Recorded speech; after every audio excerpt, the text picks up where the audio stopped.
तो आज के सेशन में हम लोग बात करेंगे कंप्रेसिबिलिटी और कंसोलिडेशन की, one of the most important property of soil, क्योंकि इसी के आधार पे आप ये पता करते हो कि किस सॉइल पे स्ट्रक्चर बनाना हमारे लिए सेफ होगा और किस सॉइल पे स्ट्रक्चर बनाना हमारे लिए सेफ नहीं होगा। कैसी कंडीशन हमारी सॉइल हमारे लिए अच्छी है, कैसी कंडीशन हमारी सॉइल हमारे लिए अच्छी नहीं है for the structure point of view, ये इस चैप्टर से डायरेक्टली समझ में हमको आता है। ठीक है, तो वन बाय वन करके बहुत सारी प्रॉपर्टीज को कंसीडर करेंगे, डिटेल में पढ़ेंगे, न्यूमेरिकल्स लगाएंगे। बस कोशिश करिएगा कि फोकस में रखिएगा। तो चैप्टर का नाम क्या है हमारा? चैप्टर का नाम है हमारा compressibility and consolidation.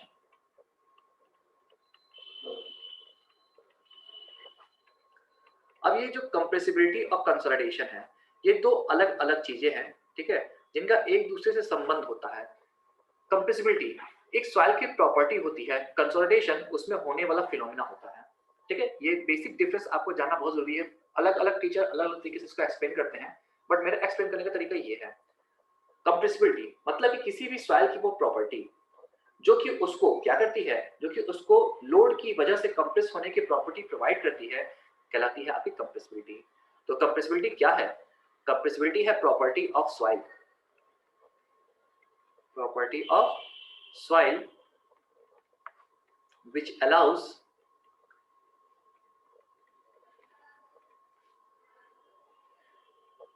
soil to compress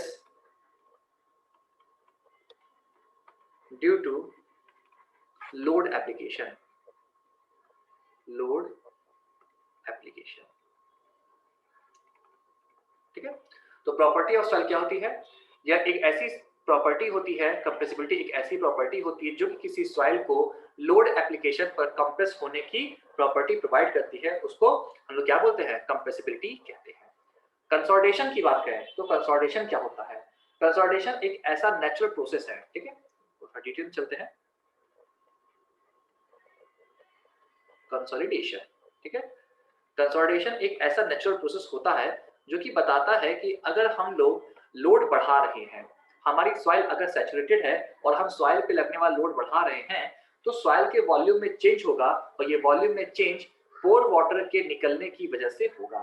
ठीक है, तो प्राइमरी जो कंसोलिडेशन होता है, ये होता क्यों है? ये होता है लोड बढ़ने की वजह से, या बट तरीके से इफेक्टिव स्ट्रेस बढ़ने की वजह से जो एक्सेस पोर वाटर है वो बाहर निकलने लगते हैं, और जब पोर वाटर बाहर निकलेंगे तो उसकी जैसे आपका वॉल्यूम रिडक्शन होगा, which is known as consolidation. ठीक है, तो ये चीज आपको हमेशा याद रखनी है। पोर वाटर निकलने के लिए, ठीक है, हमारा सॉइल क्या चाहिए? Soil is saturated. सॉइल हमेशा क्या होना चाहिए? सॉइल हमेशा सैचुरेटेड होना चाहिए, ये सबसे पहली चीज है। और जब सॉइल सैचुरेटेड होगा तो due to increase in effective stress, ठीक है, इफेक्टिव स्ट्रेस तभी बढ़ेगा जब आप लोड बढ़ाओगे, ठीक है, या कुछ और रीजन है जिसकी वजह से इफेक्टिव स्ट्रेस बढ़ रहा है। ठीक है, तो किसी भी ऐसे रीजन की वजह से जिससे कि आपका इफेक्टिव स्ट्रेस क्या हो रहा है? बढ़ रहा है, तो उसकी वजह से क्या होगा? आपका जो एक्सेस पोर वाटर है वो रिमूव होगा, एक्सेस पोर वाटर एक्सपेल आउट, ठीक है, मतलब बाहर निकल जाएगा। तो इसी को हम क्या बोलते हैं? इसी को हम बोलते हैं कंसोलिडेशन। ठीक है, कंसोलिडेशन जो होता है ये एक टाइम डिपेंडेंट प्रोसेस है। क्या है? एक टाइम डिपेंडेंट प्रोसेस है। ठीक, कॉम्पैक्शन की तरह नहीं है कि एक इंस्टेंटली आपने हैमर मारा और काम हो गया ना। ठीक है, तो ये चीज आपको याद रखनी है कि ये क्या होता है, ये एक आपका टाइम डिपेंडेंट प्रोसेस होता है। अब अगर मैं यहाँ पे बात करूं तो ये जो आपका है कंसोलिडेशन, इसको हम दो हिस्से में बांट सकते हैं। कितने हिस्सों में? दो हिस्सों में, या कह सकते हैं कि जो हमारा कंसोलिडेशन होता है वो दो तरीके से क्लासिफाई होता है। कौन कौन से दो तरीके हैं देखिएगा।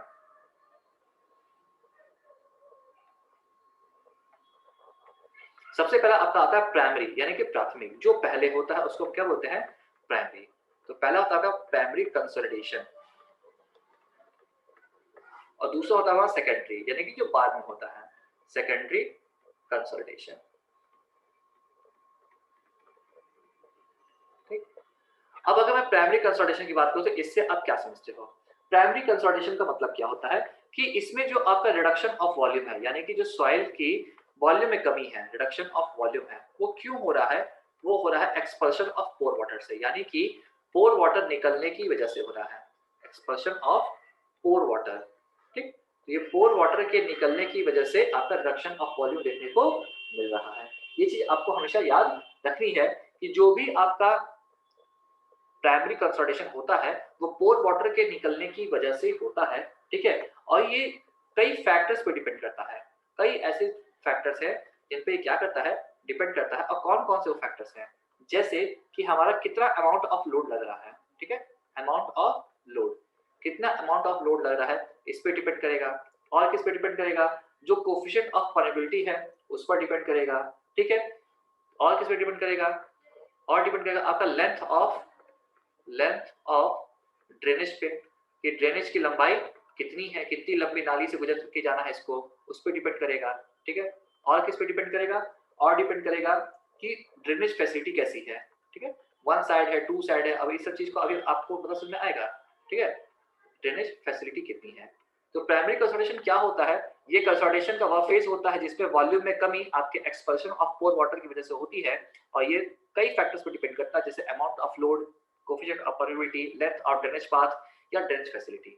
जबकि अगर मैं सेकेंडरी कंसोलिडेशन की बात करूं तो सेकेंडरी कंसोलिडेशन क्या होता है, ठीक है, जब प्राइमरी कंसोलिडेशन कंप्लीट हो जाता है, प्राइमरी कंसोलिडेशन जब क्या हो जाता है, कंप्लीट हो जाता है, तो जो आपके कोहेसिव सॉइल होती हैं, ठीक है, जो आपके कोहेसिव सॉइल होती हैं उनमें प्लास्टिक रीअरेंजमेंट देखने को मिलता है, ठीक है, किसमें, कोहेसिव सॉइल में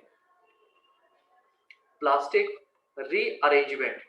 अब आप पूछोगे ये प्लास्टिक रीअरेंजमेंट क्या है और ये क्यों केवल कोहेसिव सॉइल देखने को मिलती है। तो प्लास्टिक में एक वर्ड है प्लास्टिक, यानी कि ऐसी सॉइल चाहिए ना जिसमें प्लास्टिसिटी हो। और सैंड और ग्रेवल ये क्या होती हैं, या कोहेसिव सॉइल क्या होती है, इनमें प्लास्टिसिटी नहीं होती है, जीरो होती है। तो कोहेसिव सॉइल जैसे क्ले, इसमें जो पार्टिकल्स होते हैं वो लोड की वजह से अपना ओरिएंटेशन चेंज कर लेते हैं। जैसे अगर फ्लोकुलेटेड है तो वो आपके डिस्पर्स बन जाएंगे, ठीक है। तो इसको हम लोग क्या बोलते हैं, इसको बोलते हैं सेकेंडरी कंसोलिडेशन। ओरिएंटेशन चेंज होने की वजह से, जैसे फ्लोकुलेटेड था, जब फ्लोकुलेटेड से आपका डिस्पर्स बनेगा तो ऑब्वियसली वॉल्यूम में रिडक्शन होगा, और ये वॉल्यूम रिडक्शन क्या कहलाएगा, ये एक सेकेंडरी कंसोलिडेशन कहलाएगा, ठीक है, क्या कहलाएगा, सेकेंडरी कंसोलिडेशन कहलाएगा। अब जनरली जो आपका सैंड और ग्रेवल होते हैं, जो सैंड और ग्रेवल होते हैं, सैंड और ग्रेवल में जो सेकेंडरी कंसोलिडेशन होता है वो जीरो होता है। लेकिन अगर मैं क्ले की बात करूं या कोहेसिव सॉइल की बात करूं तो उसमें जो ये सेकेंडरी कंसोलिडेशन होता है वो टोटल कंसोलिडेशन का 10 से 20% होता है। तो ये मैंने आपको अभी क्या बताया, अभी मैंने आपको बताया कि कंप्रेसिबिलिटी क्या होती है, कंसोलिडेशन क्या होता है, कंसोलिडेशन कितने तरह का होता है, प्राइमरी कंसोलिडेशन क्या है, सेकेंडरी कंसोलिडेशन क्या है, ये सब मैंने आपको बता दिया, ठीक है।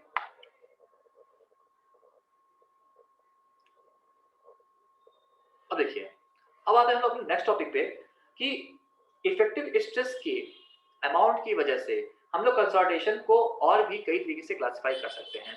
तो हमारा जो नेक्स्ट टॉपिक है वो क्या है, हमारा वो है under normal and over consolidation, ठीक है, ठीक है। हमारे तीन आपके हो गए। अब इसको मैं डेफिनेशन से समझाने के बजाय एक एग्जांपल समझाऊंगा ताकि आपको ये चीज कनेक्ट हो सके, ठीक है। मैं इसको समझाऊंगा एक एग्जांपल से, देखिएगा, ध्यान सुनिएगा। मैं 3 डेट की बात करता हूं। एक है आपका 10 फेब जो कि आज की डेट है, ठीक है।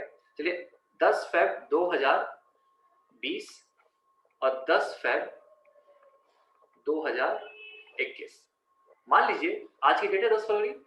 मान लीजिए आज के दिन मैंने क्या किया, आज के दिन मैंने सॉइल के ऊपर 50 किलो न्यूटन का लोड लगा दिया, ठीक है। आज के दिन मैंने 50 किलो न्यूटन का लोड लगा दिया। एक साल पहले 10 फरवरी 2020 को इसी सॉइल पे 40 किलो न्यूटन का लोड लगा था, 40 किलो न्यूटन का लोड लगा था। यानी कि पास्ट में लगने वाला इफेक्टिव स्ट्रेस या लोड आज के इफेक्टिव स्ट्रेस या लोड से क्या है, कम है। तो ये जो आपको दिख रहा है, ये जो आपको क्या है दिख रहा है, ये जो लोड आ रहा है ये पहली बार आ रहा है। तो जब पहली बार आ रहा है तो इसका प्रभाव ज्यादा होगा। मान लीजिए पास्ट में 50 था, मान लीजिए पास्ट में 50 था और अब प्रेजेंट में भी 50 है, ठीक है। तो ये क्या हो गया, अब ये क्रिटिकल कंडीशन बन गई। और इसके बाद मान लीजिए कि पास्ट में 60 था और अब भी केवल 50 है। तो पास्ट में जितना लोड था उसके कंपेरिजन में आज लोड कम लगा है, तो इसकी वजह से जो प्रभाव पड़ेगा वो काफी कम पड़ेगा। ठीक है। तो इस सॉइल को हम क्या बोलते हैं, इस सॉइल को हम बोलते हैं ओवर कंसोलिडेटेड सॉइल, यानी कि ऐसी सॉइल जिसमें पास्ट में ज्यादा लोड आ चुका है और आज आप कम लोड लगा रहे हो। जैसे ठीक उसी तरह से आपकी क्षमता 50 किलो का भार उठाने की है, ठीक है, और आपने उठाया केवल 40 किलो है, तो आप थकोगे थोड़े। तो ठीक वैसे ही है, जो कि पास्ट में 60 किलो न्यूटन का लोड आ चुका है और उसको इसने झेल लिया था, तो आज लगने वाले 50 किलो न्यूटन के लोड को भी क्या कर लेगा, आराम से झेल लेगा। तो ऐसे सॉइल को क्या बोलते हैं, ओवर कंसोलिडेटेड सॉइल कहते हैं। ठीक है, अब ये कहलाती है आपकी नॉर्मल। ठीक है, बाकी तरीके से इसको बोलेंगे अंडर, ठीक है, और इसको बोलेंगे नॉर्मल। ठीक है, लेकिन जनरली अंडर कंसोलिडेशन का यूज नहीं किया था, नॉर्मल और ओवर ही हम लोग बोलते हैं।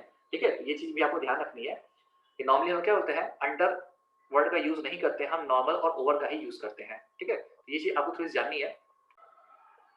ओके, तो ये क्या हो गया, अंडर, नॉर्मल और ओवर कंसोलिडेशन के बारे में हो गया। और इसको समझाने के लिए हम एक रेशियो को यूज करते हैं, जिसको हम क्या बोलते हैं, जिसको हम बोलते हैं over consolidation ratio.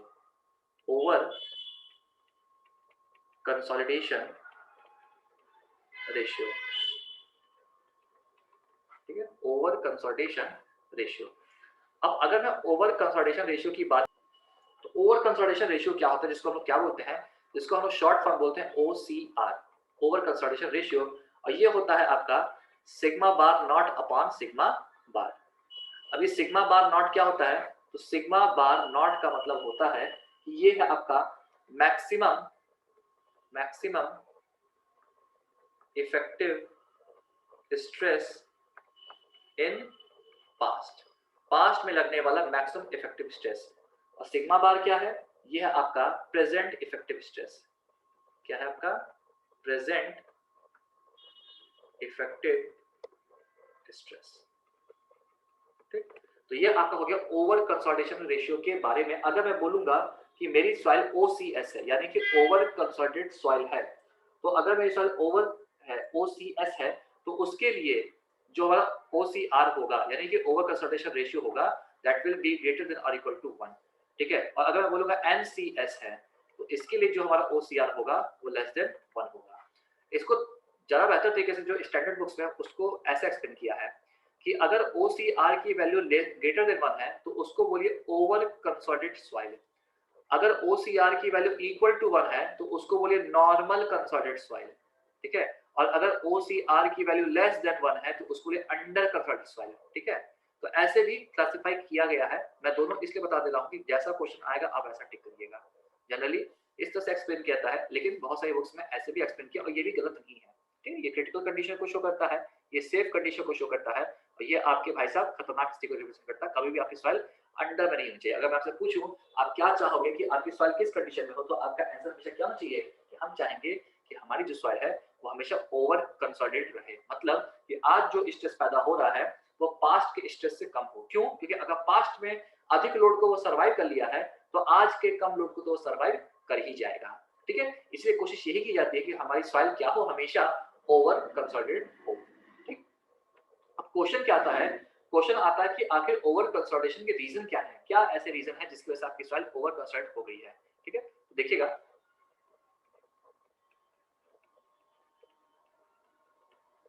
Reasons of over consolidation. Over consolidation, अब ओवर कंसोलिडेशन के रीजन क्या है। ठीक है, तो बहुत सारे रीजन है, वन बाय वन करके देखते हैं। सबसे पहला रीजन क्या है कि increase in water table. Increase in water table, अब ये कैसे, देखिएगा, जैसे मान लीजिए कि ग्राउंड है, ये आपका नीचे कोई बेस है, ठीक है, और वाटर टेबल यहाँ था, ठीक है, और ये पूरी सॉइल है। तो आप देखोगे इतनी जो सॉइल, ये जो डेप्थ है, इतने डेप्थ तक आपका वाटर सबमर्ज है। तो जब इफेक्टिव स्ट्रेस निकालोगे, इतनी सॉइल आपकी ड्राई है, जैसे फॉर एग्जांपल ये गामा डी है, ठीक है, और हाइट H1 है, हाइट H2 है। तो अगर यहाँ पे आप निकालोगे तो इफेक्टिव स्ट्रेस कितना आएगा, इफेक्टिव स्ट्रेस आएगा आपका gamma D into H1 plus gamma dash into H2, ये आएगा। लेकिन वाटर टेबल बढ़ के अगर यहाँ चली गई, ऊपर आ गई, ठीक है, मान लीजिए आपका ये हो गया H3 और ये हो गया आपका H4, ठीक, तो क्या होगा, यहाँ पे जो आपका इफेक्टिव स्ट्रेस अब होगा वो क्या हो जाएगा, गामा डी इंटू H हो जाएगा plus gamma dash into H4 हो जाएगा, ये H3 है। तो आप साफ-साफ देख रहे हो सिग्मा 1 की तुलना में सिग्मा 2 की वैल्यू क्या आ रही है? कम आ रही है। क्यों? अब ज़्यादा पानी सॉरी ज़्यादा सॉइल जो है वो पानी में डूबा हुआ है। ठीक है? तो जैसे-जैसे आपका वाटर टेबल इंक्रीज़ होता है, इफेक्टिव स्ट्रेस की वैल्यू में कमी आती है और इफेक्टिव स्ट्रेस की वैल्यू में कमी आने की वजह से हमारा सॉइल क्या हो जाता है? ओवर कंसोलिडेट हो जाता है।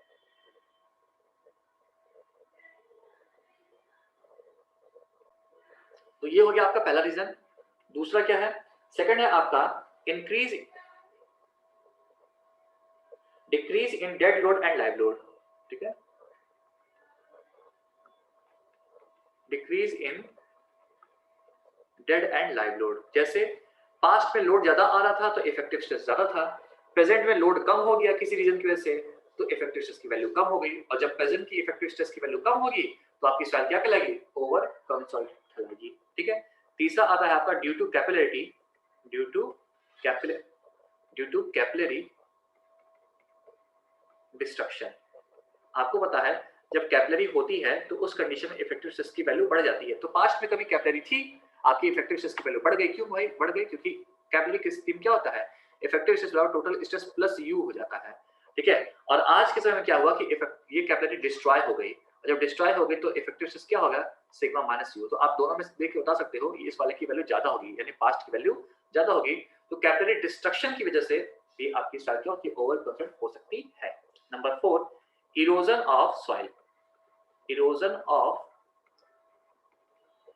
टॉप ऑफ सॉइल लेयर, यानी कि सॉइल की जो ऊपर की लेयर है उसका इरोजन हो गया, और जब इरोजन हो जाएगा तो कुछ हिस्सा उड़ जाएगा तो उसका डेड लोड कम हो जाएगा, और जब डेड लोड हो जाएगा कम तो फिर आपका सॉइल कैसे हो जाएगी? ओवर कंसर्ट हो जाएगी। Melting of glacier, melting of glacier, glacier पिघल गया, और जब ग्लेशियर पिघल गया तो वहां से उतना भार गायब हो गया, और जब भार गायब हो गया तो टोटल लोड कम हो गया, टोटल लोड कम हो गया तो इफेक्टिव स्ट्रेस कम हो गया, इफेक्टिव स्ट्रेस कम हो गया तो सॉइल आपकी ओवर कंसोलिडेटेड बन गई है। ठीक है? तो ये कुछ रीजंस थे जिनकी वजह से क्या होता है, जिनकी वजह से आपकी जो सॉइल है वो सॉइल ओवर कंसोलिडेटेड हो जाती है। ठीक है? अब अगर आपने इस चीज को नोटिस किया होगा तो कंसोलिडेशन में वॉल्यूम कम हो रहा है, और वॉल्यूम कम होने को चेक करने के लिए, मेजर करने के लिए हम लोग वाइड रेशियो का हेल्प लेते हैं। और तो हम लोग का नेक्स्ट टॉपिक क्या होना है? नेक्स्ट टॉपिक यही होना है कि आखिर आप वाइड रेशियो को कैलकुलेट कैसे करोगे, और उसके आधार पर आप सेटलमेंट यानी कि कंसोलिडेशन को कैसे कैलकुलेट करोगे। नेक्स्ट टॉपिक क्या हम लोग का? नेक्स्ट टॉपिक है कंप्यूटेशन ऑफ वाइड रेशियो। क्या है हमारा? Computation of void ratio. अब वाइड रेशियो कैसे निकालोगे? आप वाइड रेशियो निकालना क्यों जरूरी है? क्योंकि वाइड रेशियो से हमें पता चलेगा कि भाई साहब वॉल्यूम कम हुआ है या फिर नहीं। ठीक है? और जब वॉल्यूम कम हुआ है तो क्या होगा? तो वॉल्यूम जब कम होगा तो उसकी वजह से आपको वाइड रेशियो निकालना पड़ेगा, और वाइड रेशियो निकाल करके आप डायरेक्टली बता सकते हो कि भाई डेंसिटी बढ़ी है या नहीं। क्यों? क्योंकि आपको पता है वाइड रेशियो का कम होना वॉल्यूम के रिडक्शन को शो करता है, और वॉल्यूम का